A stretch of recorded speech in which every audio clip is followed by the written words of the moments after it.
అత్తమ్మ టీవీలో ఇప్పుడు రాగి పిండి చల్లట్లు ఎలా తయారు చేయాలో నేర్చుకుందాం. ఎంతో ఈజీగా తయారు చేసుకొని హెల్తీ బ్రేక్ఫాస్ట్ ఇది.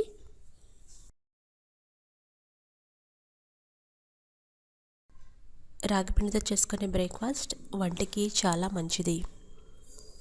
దీని తయారీ కోసం కావలసిన పదార్థాలు: దోసపిండి 1 కప్పు. దీని తయారీ విధానం నా ఛానల్లో చూడండి. రాగి పిండి 1 కప్పు,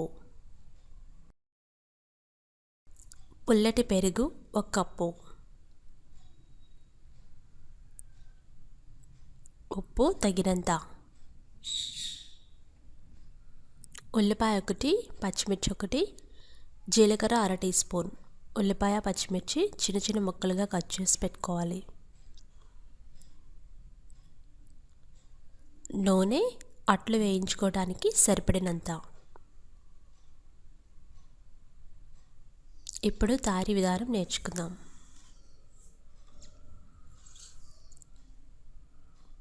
ముందుగా ఒక బౌల్ తీసుకొని అందులో దోసల పిండి వేయండి. దోసల పిండి ఎలా తయారు చేయాలో నా ఛానల్లో చూడగలరు. అందులోనే పుల్లటి పెరుగు వేయండి. ఆ తర్వాత రాగి పిండి వేయండి. రాగి పిండి వేసి కొంచెం కొంచెంగా వేస్తూ బాగా కలుపుకోవాలి.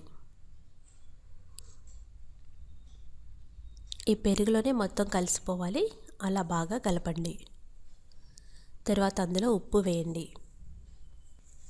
ఉప్పు వేసి బాగా కలపాలి. ఇది దోశ పోసుకోవడానికి వీలైన కన్సిస్టెన్సీ వచ్చేంత వరకు కలపాలి. కొంచెం గట్టిగా ఉంది కదా, అందుకని కొద్దిగా వాటర్ వేసుకుందాం.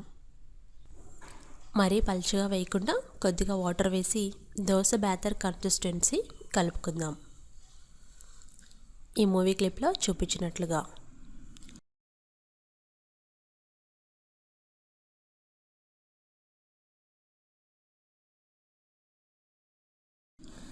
ఇప్పుడు పొయ్యి మీద పెనం పెట్టి వేడి చేయండి.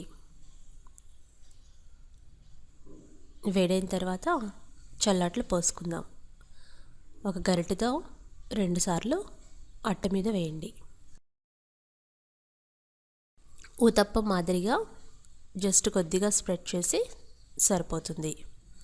అంటే ఈ చల్లట్లు మందంగా రావాలి. దాని మీద ఉల్లిపాయ ముక్కలు, పచ్చిమిర్చి, జీలకర్ర వేసుకోవచ్చు.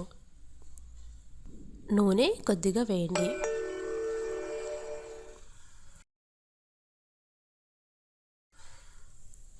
మూత పెట్టి మీడియం ఫ్లేమ్లో ఉడికించుకోవాలి. ఈ మూత తీసి మరలా దాన్ని రెండో వైపు తిప్పి ఉడికించాలి.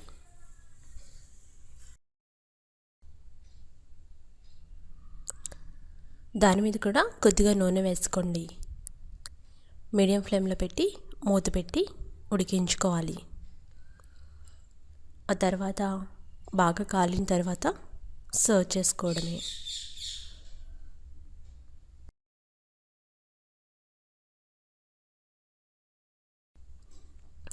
మరొక చల్లట్టు పోసుకుందాం.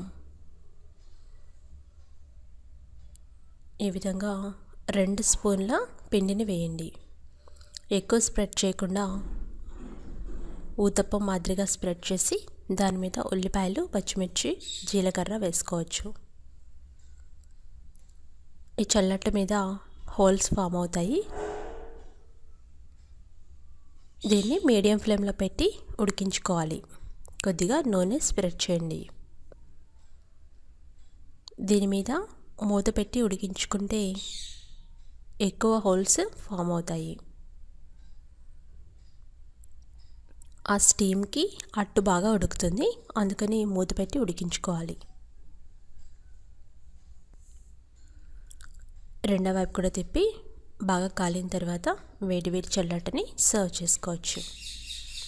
అంతే, ఎంతో రుచికరమైన టేస్టీ రాగి చల్లట్లు రెడీ అయిపోయినాయి.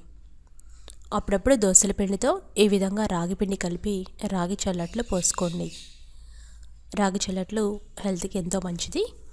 ఈ డిఫరెంట్ బ్రేక్ఫాస్ట్ మీరు కూడా ట్రై చేసి ఫీడ్బ్యాక్ పంపించండి. రెసిపీ టెక్స్ట్ కోసం attamaTV.com చూడగలరు. మరికొన్ని రెసిపీస్కి attamaTV సబ్స్క్రైబ్ కాగలరు. ధన్యవాదములు.